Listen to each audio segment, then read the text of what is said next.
धौताः गिरः पुंसा विमलैः शब्दवारिभिः तमश्चाज्ञानजं भिन्नन् तस्मै पाणिनये नमः। अज्ञानान्धस्य लोकस्य ज्ञानाञ्जनशलाकया चक्षुरुन्मीलितं येन तस्मै पाणिनये नमः। तस्मै पाणिनये नमः। तस्मै पाणिनये नमः। सुप्रभातं सर्वेभ्यो नमो नमः। नमो नमः। चलिए आज की कक्षा प्रारंभ करते हैं। आज हम अध्ययन करेंगे अभ्यास 13। इसमें कुछ शब्द दिए गए हैं, 25 नए शब्द, उनका ज्ञान करते हैं। इदम मतलब क्या है? यह। जैसे हम इदम का हम क्या कहते हैं, एतत् शब्द का प्रयोग करते हैं। एतत् और तत् शब्द का, एतत् माने भी यह होता है और इदम माने भी यह। अदस माने वह, और उसके लिए और अन्य क्या प्रयोग करते हैं हम? वैसे जैसे हमने इदम की जगह एतत् का प्रयोग करते हैं, तो अदस की जगह क्या प्रयोग करते हैं? अब तक तत् करते हैं ना, तत् करते हैं। हाँ, तत् शब्द। ठीक है, तो इदम और अदस हमें लगभग कोशिश करनी है कि अगर केवल इदम और अदस का प्रयोग भी हम ज्यादातर करें। ज्यादातर तो हम तत् और एतत् का ही प्रयोग करते हैं, पर इनका भी करना है। अब देखिए, अंकुरः। अंकुरः अर्थात अंकुर। तिलः तिल, ये तो आप जानते होंगे। माशः माने होता है उड़द। माशः माने क्या होता है? उड़द। यवः, यव माने होता है जौ। यवः। बीजम, बीजम माने बीज। दूरम, दूर। अंतिकम, समीपम, निकटम, पार्श्वम और सकाशम। ये 5 शब्द हैं आपके नए। इन 5 का अर्थ ही क्या है? आपका समीप अर्थ है। और यहाँ पर समीप के लिए कुछ कहेंगे, इस कारण से यहाँ पर इन्होंने विशेषकर एक साथ ही बता रहे हैं कि अंतिकम, समीपम, निकटम, पार्श्वम, सकाशम, इन सब का अर्थ हमारा समीप ही है। अब देखिए क्या है अगला, विरम। विरम अर्थात रम धातु या वी उपसर्ग लगाने पर क्या आगे इसका अर्थ बनता है? रुकना। इसलिए अभी केवल सामान्य समझेंगे। विरम माने रुकना। मद धातु है, प्र उपसर्ग लगाया तो क्या बन गया? प्रमद। इसका अर्थ होता है प्रमाद करना। प्रमद अर्थात प्रमाद करना। निवृ धातु है, नि उपसर्ग पूर्वक वृ धातु, इसका अर्थ है हटाना। प्र प्लस भू, जैसे भू धातु है हमारी, भू सत्तायाम, उसमें हम प्र उपसर्ग लगा देंगे तो क्या बन गया हमारा? प्रभु बन गया। तो इसका रूप क्या बनेगा? भवती। और प्र उपसर्ग लगा के रूप क्या बनेगा इसका मतलब? प्रभवती। प्रभवती। ठीक है, उत्पन्न होना अर्थात समर्थ होना। तो निवृ माने, निवृ का निवारयति बनेगा, निवारयति बनेगा। और प्रभु का बनेगा प्रभवती। उद्भू, उत उपसर्ग लगाने पर क्या बनेगा आपका? उद्भवती बनेगा। क्या बनेगा? उद्भवती। अगर इस बात का ध्यान रखिएगा, उत्भवती कोई नहीं बोलेगा।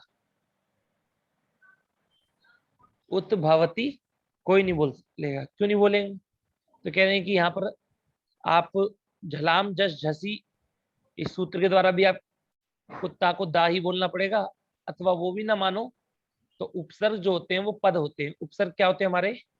पद। तो उपसर्ग को पद मान करके झलाम जशोंते से ही हम क्या कर देंगे? उद कर देंगे। तो उत का प्रयोग नहीं करना है आपको, उद का प्रयोग करना है। उद्भवती। ठीक है। प्रति प्लस दा, तो दादाने धातु है। दादाने मतलब देने के लिए होती धातु। और प्रति उपसर्ग लगाने के मतलब लगाने पर यहाँ पर इसका अर्थ क्या बन जाएगा, बदल करके बन जाएगा बदले में देना। क्या हो जाएगा, इस बदले चीज में के प्रति देता हूँ, इस चीज के बदले में देता हूँ। जुगुप्स गुप धातु है आपकी, जिसमें हमने सन प्रत्यय लगा करके लट लकार, हमने जब भवादिगण में जुगुप सते इत्यादि बनाया था, तो गुप धातु है हमारी, जिसका क्या है, जुगुप्स बनता है। जन धातु है, धातु क्या हमारी, जन। जन। इसी जन धातु से क्या बनेगा आगे जाकर, जायते। जन धातु से जायते बनता है। किस सूत्र के द्वारा बनेगा मतलब बताइए। क्या जनूर्जा। क्या जनोर्जा, ठीक है जी। तो इसके बाद नीली नी उपसर्ग पूर्वक ली धातु है, जिसका अर्थ क्या है, छिपना, छिपना अर्थ है। तो ये हमारी धातुएं होगी, 9 धातुएं, विरम, प्रमद, निवृ, प्रभु, उद्भू, प्रतिदा, जुगुप्स, जन और मिली। अब आगे हम 4 शब्दों को समझेंगे। हमारा अब अव्यय आ गया, पृथक। अव्यय क्या हमारा मत है, पृथक। आवाज आ रही है आप सभी को? हाँ आ रही है जी। तो अव्यय हमारा पृथक है। अब क्रिया विशेषण देखिए, पटुहु माने क्या होता है, चतुर होता है। पटुहु माने क्या होता है, चतुर। और जब हम बोलते पटुतरः, तो इसमें हम आगे जाकर पढ़ेंगे तर प्रत्यय लगाते हैं। सबसे नहीं, सबसे ज्यादा नहीं, सबसे ज्यादा के लिए पटुआ में हम, भी जब उत्तम ना? हम हाँ, तरतम ये है ना वो, हाँ, तरतम। तरप कंपैरेटिव और तमप, हम्म, जब 2 में से एक को छाटेंगे तो तरप का प्रयोग करते हैं। और जब बहुत सारे में से, मतलब मान लीजिए 10 में ले देता हूँ मैं सामान्य, कि अगर बहुत सारे में से, मतलब हमारे व्याकरण में तो, हमारे संस्कृत में 3 के लिए बहुवचन का प्रयोग करते हैं, अर्थात 3 से भी छाटेंगे, मतलब 2 को छोड़कर जितने भी होंगे अधिक, उनमें से यदि हम छाटेंगे तो उसमें एक को छाटेंगे तो उसमें क्या लगाएंगे हम, तमप प्रत्यय लगाएंगे। पुरुषोत्तम और पुरुषोत्तर। हाँ, पुरुषोत्तर और पुरुषोत्तम, ठीक है। पुरुषों में उसमें क्या है, पुरुष उत्तम हो गया, उसमें उत्तम, उत्तम, फिर भी उसमें तम लगा है, तो ये अलग हो गया। पर लेकिन जैसे हम पटुतरा अथवा पटुतमः, जब पटुतरा प्रयोग करेंगे, इसका मतलब है आवाज उससे कट, चतुर। आवाज कट। हाँ अभी आ रही है। हाँ, पटुतरः माने उससे चतुर। और जब पटुतमः बोलेंगे तो मतलब सबसे चतुर। पटुतमः माने, पटुतमः माने महोदय,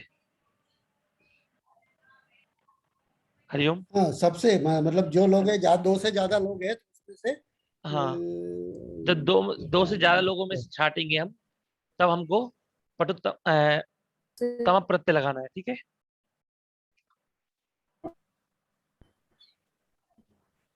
हाँ, अब देखिए, गुरु माने क्या होता है, गुरु माने होता है या तो भारी के लिए भी प्रयोग करते हैं हम गुरु, अथवा श्रेष्ठ के लिए भी हम प्रयोग करते हैं, भारी अथवा श्रेष्ठ। तो गुरु ठीक है, कुछ लोग कुछ कुछ लोगों की भाषा में शायद मध्य प्रदेश इत्यादि में शायद अभी भी गुरु ना कह के गरु कहते हैं, गरु कहते हैं ये तो बहुत गरु है, मतलब ये तो बहुत भारी है। जब गरु मतलब मैंने पूछा तो उसी मतलब गुरु शब्द है, उसका मतलब भारी भी होता था, श्रेष्ठ भी होता है। और जब हम गुरु तरह बोल देंगे तो इसका मतलब क्या हो जाएगा, उससे भारी अथवा उससे सब में श्रेष्ठ। भारी। हाँ, नहीं, उससे श्रेष्ठ। सबसे भारी। सब में भारी के लिए क्या अच्छा, बोलेंगे, फिर गुरुतमः, गुरुतमः। उसके लिए हमें गुरुतमः बोलना पड़ेगा। हाँ, सबसे भारी, सब में हाँ, भारी।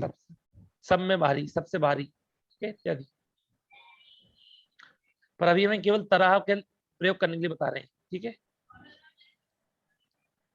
अब कह रहे हैं अंकुर से लेकर यव तक, अंकुर से लेकर के यव तक हमारे जितने भी शब्द हैं, ये इदम अदस एक सॉरी, ये अंकुर से लेकर यहाँ तक, यव तक, जव तक,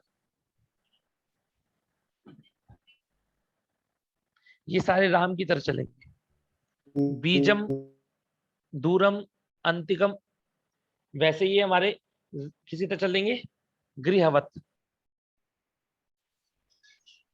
गृहवत चलेंगे। और इदम और अदस, इनके दो विशेष रूप चलते हैं। समझ में अहमद है? इनके दोनों के विशेष रूप चलते हैं। इनके दोनों के विशेष रूप क्या है हमारे, हम एक बार देख लेते हैं ताकि हमको, इनके तीनों लिंगों में रूप चलते हैं।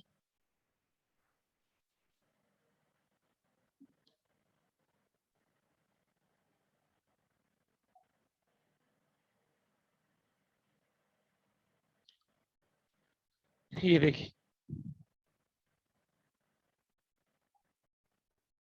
क्या कह रहे हैं, इदम अदस के पुल्लिंग के रूप स्मरण करो।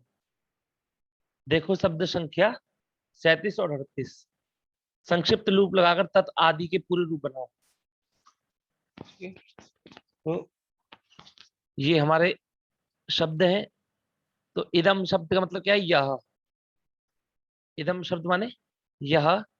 तो अयम, इमौ, इमे, इमम, इमौ, इमान, अनेन आभ्याम एभिः, अस्मै आभ्याम एभ्यः, अस्मात् आभ्याम एभ्यः, अस्य अनयोः एषाम्, अस्मिन् अनयोः एषु। और इसी प्रकार स्त्रीलिंग में क्या बनेगा, नपुंसक लिंग में इदम इमे इमानी, इदम इमे इमानी। अगर ये हमारे पुल्लिंग के रूप याद हैं तो इस नपुंसक लिंग में हमें बस केवल प्रथमा और द्वितीया, इन दोनों में याद करना है हमें। और सारे रूप, यहां से ही सारे रूप कैसे होंगे, आपके समान ही बनेंगे। स्त्रीलिंग में देखिए अब इदम शब्द के इयम, इमे, इमाह, इयम, इमे, इमाह, इमाम, इमे, इमाह। वहां पर हमने अनेन का प्रयोग किया था, यहां पर हम अनया का प्रयोग करेंगे। अनया, और थोड़ा सा यहाँ पर आभ्याम, यहाँ भी आभ्याम, पर यहाँ आभी का प्रयोग होगा और यहाँ ए भी का। तो अंतर है हर में, कभी किसी में कुछ शब्द हमारे समान है, कुछ शब्द हमारे विशेष हैं। तो जैसे कि विशेषों में भी क्या है, जैसे ये आभ्याम, आभ्याम, आभ्याम, ये हमारा तीनों का क्या समान। देखिए यहाँ भी आभ्याम, आभ्याम, आभ्याम है कि नहीं है। अनयोहो, अनयोहो भी समान है हमारा। तो बीच वाली जो पंक्ति है ये तो हमारी पुल्लिंग से पूरी मेल खाती है कि नहीं खाती है, हमारी पूरी मेल खाती है। पर यहाँ पर जो ये हमारे शब्द हैं, ये वाली पंक्ति पूरी, ये वाली पूरी पंक्ति हमारी चेंज हो जाती है। यहाँ अनेन है तो वहां अनया, आपकी यहाँ आवाज अस्मयी। कट हो रही है मनीष जी। एक मिनट महोदय, फिर कट बोलिए। आवाज कट हो रही है बीच में। जी जी, मैं दूसरा कनेक्शन कर देता हूँ।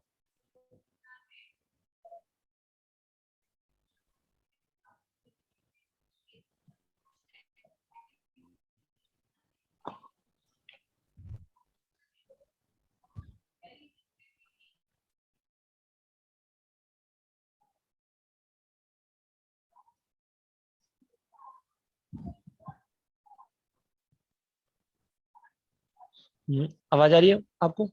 हाँ आ रही है, आ हाँ, रही है। अगर कोई दिक्कत हो तो बताया महोदय, ठीक है। हाँ, तो अस्मात्, और यहाँ क्या बनेगा, अस्याः, अस्य, अस्याः, अस्मिन्, अस्याम। तो ये हमारे पांचों रूप चेंज हो गए हमारे। वैसे इसमें, जैसे इसमें अयम, इमौ, इमे करते हैं, वैसे उसमें भी चेंज होगा, यम, इमे, इमाह, इमाम, इमे, इमाह। पर केवल ये वाली पंक्ति जो है हमारी, ये समान है। और इसमें भी यहाँ हम आ का प्रयोग कर रहे हैं, वहां पर किसका प्रयोग करेंगे महोदय, ए का। आभी, ए भी, आभ्यः, एभ्यः, आसाम, यहाँ देखिए आसाम, एशाम, आसु, एशु। तो स्त्रीलिंग में दरअसल ये है कि हमको पुल्लिंग के रूप याद करने के बाद में स्त्रीलिंग के रूप भी याद करने हैं, पर उसमें हमको ही बस इतना देखना है, थोड़ा और चीज देख लेनी है कि क्या क्या विशेष अंतर पड़ेगा हमारा उसमें। ऐसे ही हम आगे हमारा अदर शब्द है, अदर शब्द के रूप चलते हैं। असौ, अमु, अमी, अमुम, अमु, अमुन, अमुना, अमुभ्याम, अमुवी, अमुष्मय, अमुभ्याम, अमीभ्यः, अमुष्मात्, अमुभ्याम, अमीभ्यः, अमुष्य, अमुयोः, अमीशाम, अमुष्मिन, अमुयोः, अमीषु। इसी प्रकार हमारे नपुंसक लिंग के रूप भी चलेंगे। अदह, अमु, अमोनी, बस दो रूप, इन दोनों में चेंजेस आएंगे हमारे केवल। और स्त्रीलिंग में असौ, अमु, अमुहु, अमुम, अमु, अमुहु। एक चीज ध्यान रखनी है, ये देखिए महोदय, यहाँ अमुम है और यहाँ क्या है, अमुम। इनमें अंतर केवल ह्रस्व और दीर्घ ऊ का है। तो आपको ये भी याद रखना है कि अगर ह्रस्व हुआ तो इसका मतलब पुल्लिंग की चर्चा चल रही है, और अगर स्त्रीलिंग हुआ तो आपका क्या होगा, ये दीर्घ ऊ होगा। ठीक है, तो ये छोटी छोटी चीजें जो हैं ये हमें कंफ्यूज कर देती है, इसलिए इनका भी ध्यान रखना है। पुल्लिंग में न लगता है, आगे जाके आप पढ़ेंगे तस्मात् छसो नपुंसी सूत्र पढ़ेंगे, तो पुल्लिंग में ना लगता है, पर स्त्रीलिंग में ना नहीं लगता है, इसलिए विसर्ग है, अमुहु। तो कुछ चीजें इस प्रकार ध्यान रख के आपका काम क्या है, कोशिश करेंगे कि ये 6 रूप हैं, ये आपके, ये 6 रूप आप लोग कल याद करके आइएगा, ताकि कल की कक्षा में आपको आसानी से समझ में आए। अब अपना उसमें चलते हैं दोबारा। विरम आदि धातुओं के लट के क्रमशः ये रूप चलते हैं। सिर्फ धातु क्या विरम है, तो धातु विरम है, इसका प्रयोग क्या करेंगे हम, विरमति। कुछ नहीं है, रम है, उसमें शप लगाया और जोड़ दिया तो क्या बन गया, विरमति। मद धातु है, मद धातु है आपकी, मद से शन प्रत्यय लगाया, वैसे तो इसमें उसकी तरह का है, पर फिर भी हम एक सारे भवती की तरह चलेंगे, और फिर भी हम मद में शन लगाया और क्या बन गया हमारा, माध्य बन गया, और प्राप्त लगा के प्रमाद्यति, क्या बन गया हमारा महोदय, प्रमाद्यति। अच्छा ये बता सकते हैं क्या, मद को माद कैसे हो गया, शमामष्टानां दीर्घः शनि। हाँ, शमामष्टानां दीर्घः शनि, बहुत सुंदर। और प्रभवती, उद्भवती, इनमें तो कोई दिक्कत नहीं है। और जो दा धातु है, इस दा धातु को यच्छ कैसे हुआ,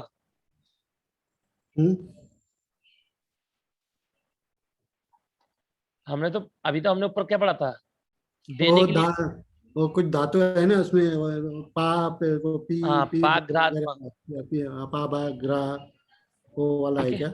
हाँ जी, तो देखिए हमने ऊपर पढ़ा था ना, प्रति प्लस दा, प्रति प्लस दा, तो यहाँ दा धातु को हम क्या कर देंगे, दा की जगह पर यच्छ आदेश कर देंगे, तो क्या बन जाएगा हमारा, प्रतियच्छति। यच्छति माने क्या था, देना था, और प्रतियच्छति मतलब क्या होगा, इसका मतलब क्या है, प्रतियच्छति माने लेना, देना, बदले में देना, लेना नहीं, बदले में देना। मतलब किसी दोनों चीजें क्रिया अलग अलग है कि नहीं है।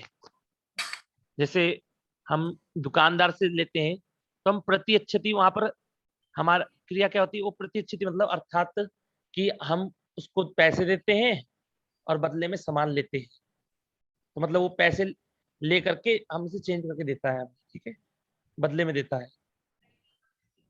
जुगुप्सते, जायते, निलीयते, ये कह रहे हैं, ये जुगुप्सते, जायते, निलीयते, ये सारे के सारे रूप आपके सेवते के तरह चलेंगे, किसी तरह चलेंगे, सेवते।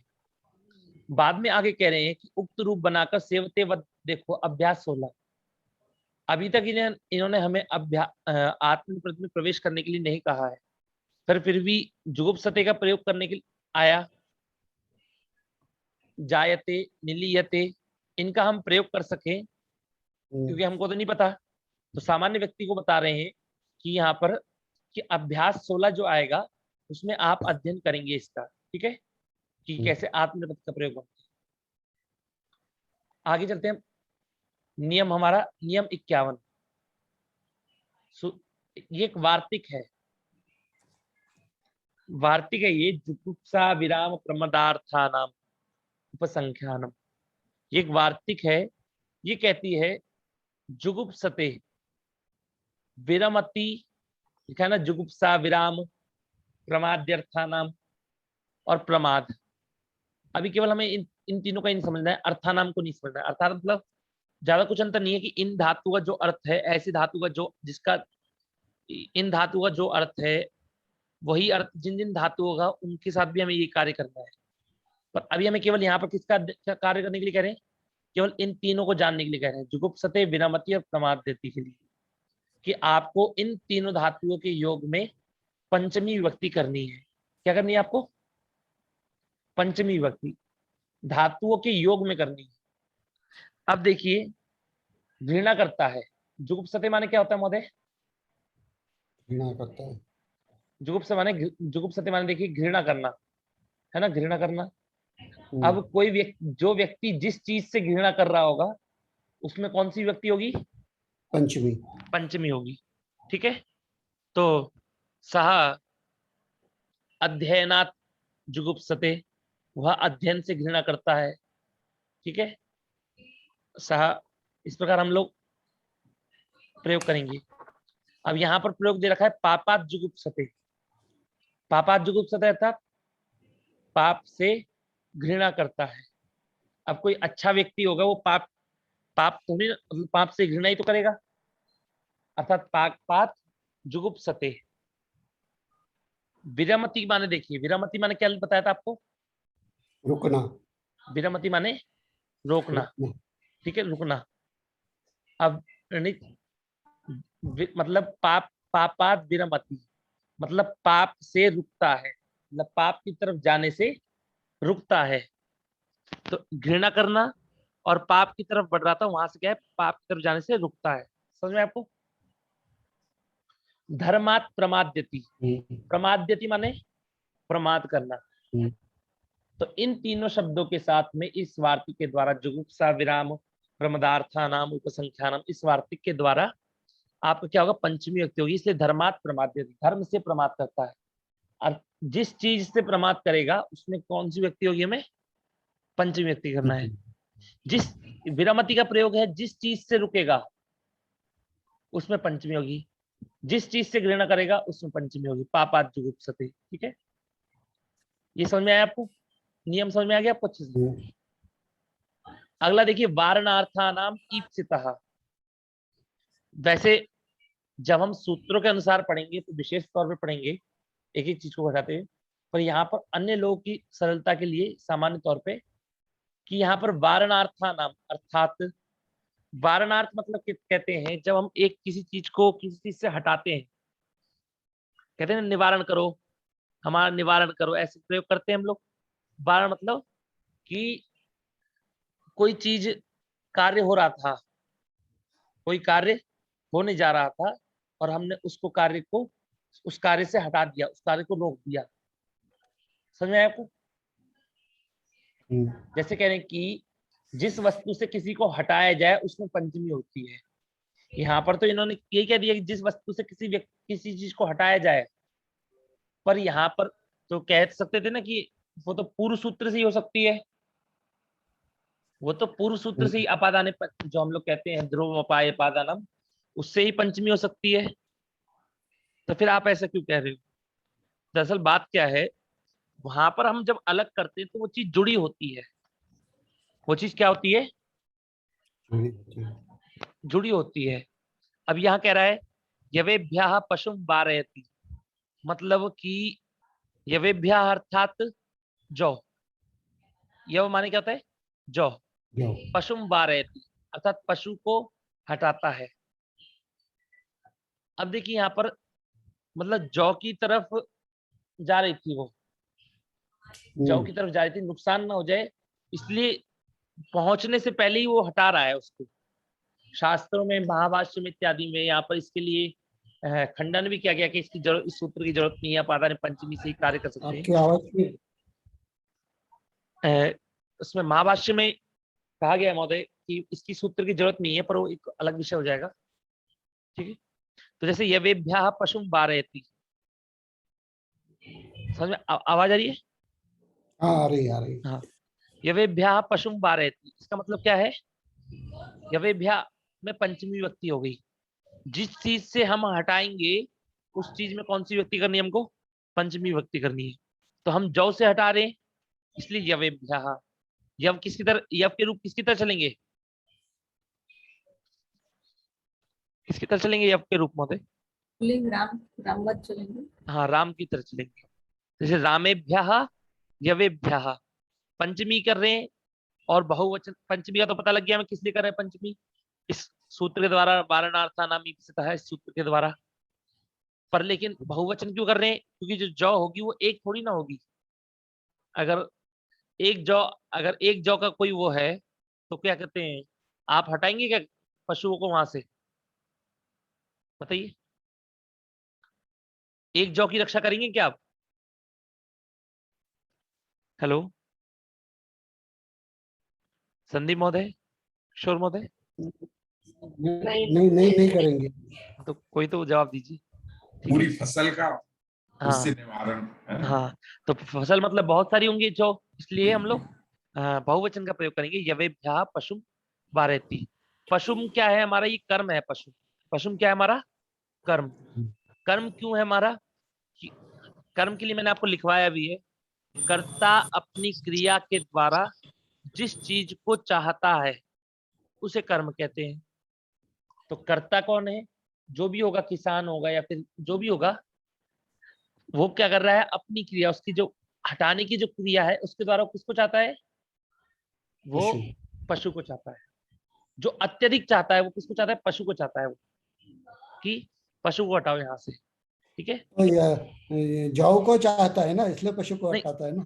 जौ को चाहता है, हाँ जौ को भी चाहता है, पर लेकिन हाँ, अत्यधिक किसको हटाने की क्रिया के द्वारा पशु को चाहता है वो।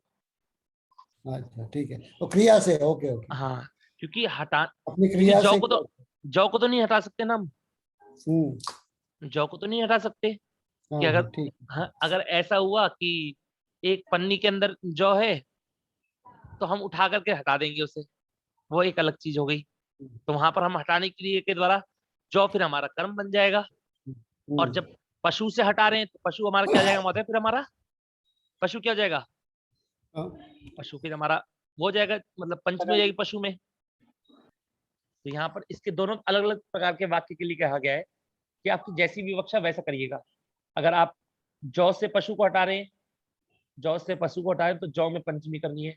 और यदि पशु से जौ को हटा रहे हैं तो जौ में पंचमी, पशु में जौ पंचमी करनी है। पुत्रम पापात वारयति, पुत्र को पाप से हटाता है, अर्थात पाप की तरफ जा रहा था उससे हटाता है। निवारयति या निवारण करता है। अब आगे देखिए हमारा है नियम 53, जायते उद्भवती प्रभवती उद्गच्छति। यहाँ उद्गच्छति का प्रयोग नहीं दिखाया इन्होंने, उद्गच्छति का ऊपर प्रयोग दिखाया, देखिए नहीं दिखाया हमने जो पढ़ा।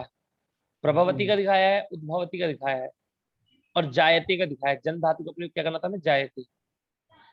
पर लेकिन यहाँ पर उद्गच्छति का प्रयोग भी करा है, इसलिए उद्गच्छति का मतलब भी क्या होता है? निकलना अर्थ होता है। क्या अर्थ होता है? निकलना। अभी केवल हमें सामान्य इतना ही समझना है कि जायते उद्भवती प्रभवती उद्गच्छति, यदि इन चारों का अर्थ निकलना अर्थ होगा, उत्पन्न होना अथवा निकलना अर्थ होगा, तो वैसे जन धातु का उत्पन्न होना अर्थ होता है। जन धातु का अर्थ क्या होता है? उत्पन्न होना। और उद्भवती का अर्थ क्या होता है? निकलना। रमेश महोदय, इन दोनों में अंतर बता सकते हैं क्या? उत्पन्न होना और निकलना में कुछ अंतर देखिए, बोलिए। हाँ है अंतर है। जायते ये कि जो पहले से जो उपस्थित नहीं है, जो पहले नहीं है, इसका वहां से उत्पन्न होना, जन्म जैसे ले रहे हैं, हाँ जी, हाँ जी, इसी- बिल्कुल।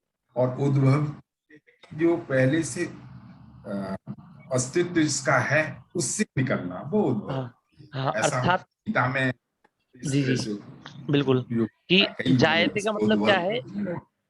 जो पहले नहीं था, जो पहले नहीं था, अब उसको वो उत्पन्न हो रहा है वो, ठीक है।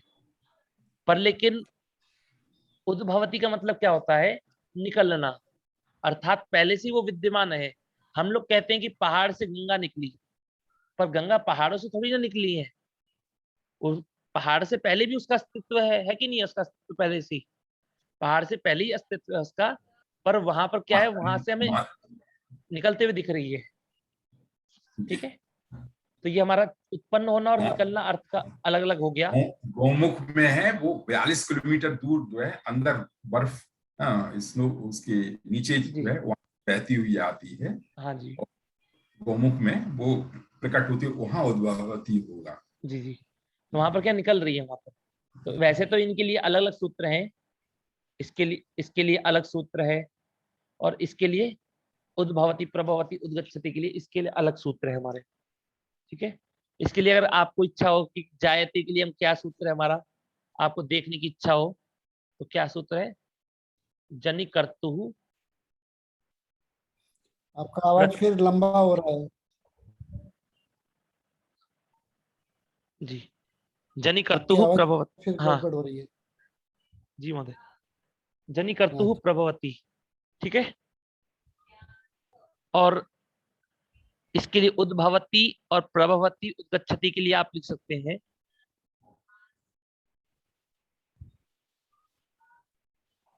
भुवः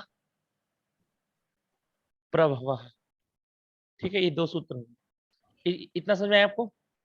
इनके जहां से उत्पन्न होंगे अथवा अथवा अथवा अथवा निकलेगी, निकलेगा या जो भी निकलेगी, वो उसमें क्या होगी, हमें पंचमी व्यक्ति करनी है। निलियते माने क्या होता है,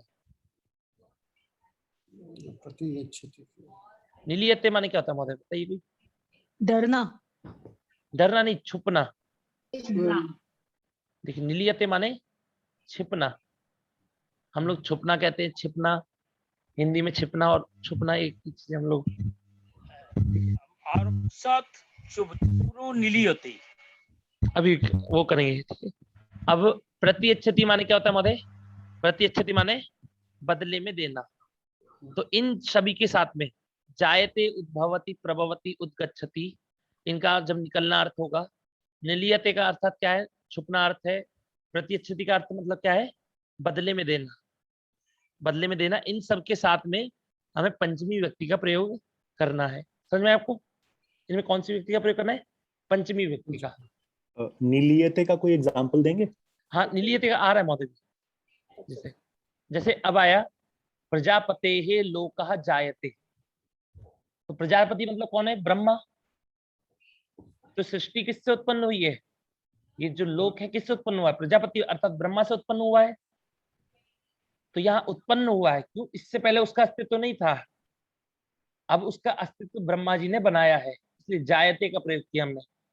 हम ये प्रयोग करेंगे कि प्रजापते लोकः उद्भवती, तो ये गलत हो जाएगा। गलत होगा कि नहीं होगा, कि वहां से प्रजापति से निकल थोड़ी नहीं रही है, प्रजापति से उत्पन्न हो रही है, ठीक है। अब प्रत्यक्ष निलियते में हमारा, निलियते मतलब क्या कहते हैं, ये हो गया, हिमालयात गंगा प्रभवती उद्भवती वाह, हिमालयात गंगा प्रभवती उद्भवती वाह, हिमालय से गंगा निकलती है कि नहीं निकलती है, इसलिए उद्भवती प्रभवती का प्रयोग किया। निलियते के लिए आया, नृपात चोरः निलियते, क्या है हमारा, नृपात चोरः निलियते। अगर इसका सूत्र देखना है आपको, तो इसका सूत्र है आपका, अंतर्धौ येना दर्शनम इच्छति। क्या सूत्र है आपका, मैं लिख देता हूं, जिनको देखने की इच्छा हो। अंतर्धौ येना दर्शन, येन अदर्शनम इच्छति, अर्थात जिससे छिपने की इच्छा हो। हम हम छिपने की क्रिया करते ही नहीं करते हैं, पर हमें जिससे छिपना है, हम चाहते कि हम उस चीज से छिपे हैं, उस व्यक्ति से छिपे हैं, तो उस व्यक्ति में क्या हो जाएगी हमारी, क्या होगी, पंचमी विभक्ति होगी। इसलिए कह रहे हैं नृपात। नृपात माने क्या है महोदय, ये ना आदर्श बताइए, नृपात माने क्या है। राजा से। हाँ, तो चोर राजा से छिपता राजा है। से। हाँ, राजा से, तो चोर राजा से छिपता है आपका, इसलिए नृपात चोरः निलीयते। तिलेभ्यः माशान प्रतीयच्छति, तो मतलब तिलेभ्यः, तिल के बदले में उड़द हाँ, देता है। तिल के बदले में उड़द देता है। तिलेभ्यः माशान प्रतीयच्छति, तो तिल के बदले में उड़द क्या है, बदल रहा है कि तिल के बदले भैया तुम उड़द ले लो, मुझे तिल दे दो, मैं तिल ले रहा हूँ, तुम उड़द ले लो, ठीक है। तो इन सब के साथ हमारी, और इसके लिए भी सूत्र याद रखना हो कि जो देने की, बदलने की क्रिया के लिए कौन सा सूत्र है जो पंचमी करने के लिए कह रहा है। जैसे मैंने इसके लिए भुवा प्रभा के लिए बताया आपको, सिर्फ एक सामान्य नॉलेज के लिए, पूरा सूत्र नहीं बता रहा हूँ मैं। जिनकी इच्छा हो उनको भी उनको जाकर के वो देख सकें। ये प्रतीयच्छति के लिए क्या सूत्र है आपका, प्रतिनिधि प्रतिदाने च यस्मात्।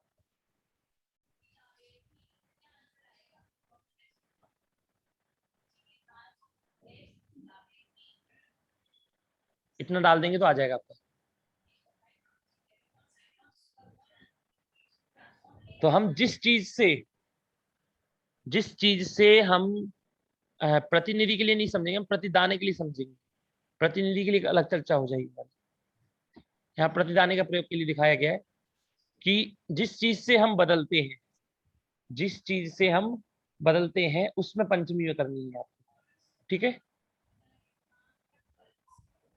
हम किसको बदल रहे हैं, मास को बदल रहे हैं, इसलिए माशान तो हमारा कर्म है, और कई सारे मास हैं, मतलब उड़द कई सारी उड़द है, उड़द तो कई सारी होगी ना, एक दाना थोड़ी ना होगा, इसलिए माशान का प्रयोग कर रहे हैं। पंचमी विभक्ति, अगला नियम क्या है महोदय आपका, पंचमी विभक्ति। जो चीज मैंने आपको बताई कि हम दो लोगों में से एक को छाटते तो कौन सा प्रत्यय लगाते हैं, बताइए आप। तरप तरप तरप लगाते हैं। तो ये कह रहा है जब हम तरप प्रत्यय का प्रयोग करते हैं तो हमें जिस चीज से हम छाट रहे हैं, हम छाटेंगे नहीं छाटेंगे किसी चीज से, तो उस चीज में पंचमी विभक्ति होगी। जैसे हमने कहा कि राम से कृष्ण अधिक चतुर है, राम से कृष्ण अधिक चतुर है, तो अधिक चतुर कौन है, कृष्ण है। तो कृष्ण तो हमारा ठीक है, पर लेकिन किससे, राम से, इसलिए राम क्या है हमारा महोदय, राम क्या बताइए, राम में हमने पंचमी विभक्ति कर देंगे। क्यों, हरिओम। हाँ, आवाज चली गई थी आपकी। जी, राम में हम लोग पंचमी विभक्ति कर देंगे इसलिए। और अपना समय भी होने आ रहा है। हाँ, बस महोदय करता हूँ मैं जल्दी फटाफट, ठीक है। इसलिए पंचमी विभक्ति होगी, तो इस बात का ध्यान रखिएगा, जब भी हम दो में से किसी एक को छाटेंगे तो जो पूर्व वाला होगा उसमें क्या करेंगे, उसमें हमको पंचमी विभक्ति करनी है, जिससे छाट रहे हैं। पृथक और बिना, आवाज चली गई फिर से, हेलो, आवाज नहीं आ रही आपकी, आवाज रुक रुक के आ रही है, लंबी होके आ रही है। अच्छा, अब आ रही है मगर,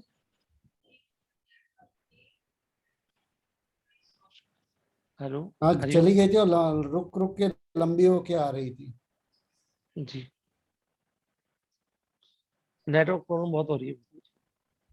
अब ठीक है।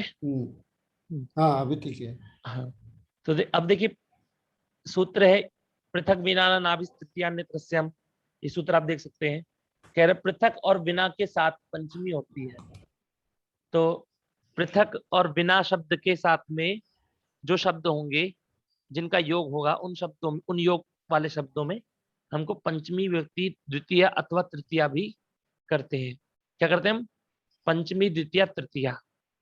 तो इसको कुछ लोग इस प्रकार भी कहते हैं 235, अर्थात द्वितीय तृतीया पंचमी। तो 235 का प्रयोग भी करते हैं इसके लिए कि इसके पृथक और बिना के साथ में 235 कौन सी विभक्तियां होंगी, कौन सी विभक्तियां होंगी महोदय? 235 समझ में आपको? 3 5 हाँ, मतलब द्वितीया, तृतीया और पंचमी। अब देखिए इसके बाद दूरांतिकार थे लोग। दूर और निकटवाची शब्दों में पंचमी, द्वितीय और तृतीया तीनों होती है। अब यहाँ पर हमने पृथक और बिना के योग में अन्य शब्द में क्या करी थी हमने? पंचमी, द्वितीय, तृतीया करी थी। पर ये यहाँ पर कह रहे हैं कि दूर और निकटवाची शब्दों में ही होगी। जो दूर का जो शब्द होगा, निकटवाची शब्द होगा, उसके अंदर ही आपकी कौन सी विभक्ति होगी? आपकी उसमें ही आपकी तृतीया विभक्ति होगी। तृतीया मतलब द्वितीय, तृतीया, पंचमी तीन होंगी। जैसे दूर शब्द है, दूर में क्या होगी? द्वितीय होगी तो दूरम, तृतीय होगी तो दूरेण और पंचमी होगी तो दूरात। ऐसे निकटवाची जो शब्द होंगे उसमें भी जैसे निकटवाची शब्द हमारे देखिए क्या शब्द है हमारे? अंतिकम, अंतिकम, समीप अंतिकेन, अंतिकात, समीपम, समीपेन, समीपात, निकटम, निकटेन, निकटा और पार्श्वम, पार्श्वेन, पार्श्वात, सकाशम, सकाशेन, सकाशात। तो इनमें तीनों विभक्ति का प्रयोग कर सकते हैं। दूरम में भी दूर के जो शब्दवाची शब्द होंगे उनमें भी हमको तृतीया, चतुर्थी और द्वितीय, तृतीय और पंचमी का प्रयोग करना है। वृद्धि राधि सूत्र है हमारा आ, आई, औ, इन तीन वर्णों की वृद्धि संज्ञा होती है। ये तीन वर्ण है, इन तीनों की वृद्धि संज्ञा होती है।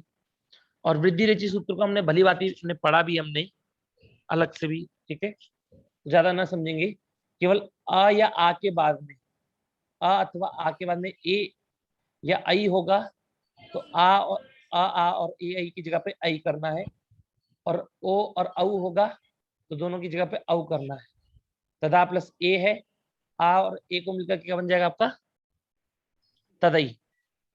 आ और ए को मिलकर आई बन गया, तदई कहा, तस्य प्लस ऐश्वर्यम, तस्वैश्वर्यम, और तंडुल प्लस ओदनम, तंडुलोदनम, महा प्लस औषधि, महौषधि। ठीक है, ठीक है, चलिए आज यहीं तक रखते हैं। फिर आप सब लोग कल ये जरूर पढ़ के आइएगा ताकि कल की कक्षा में आपको समझ में आ सके, इसलिए आपको सिर्फ आधा पढ़ाया जा रहा है। ठीक है, चलिए।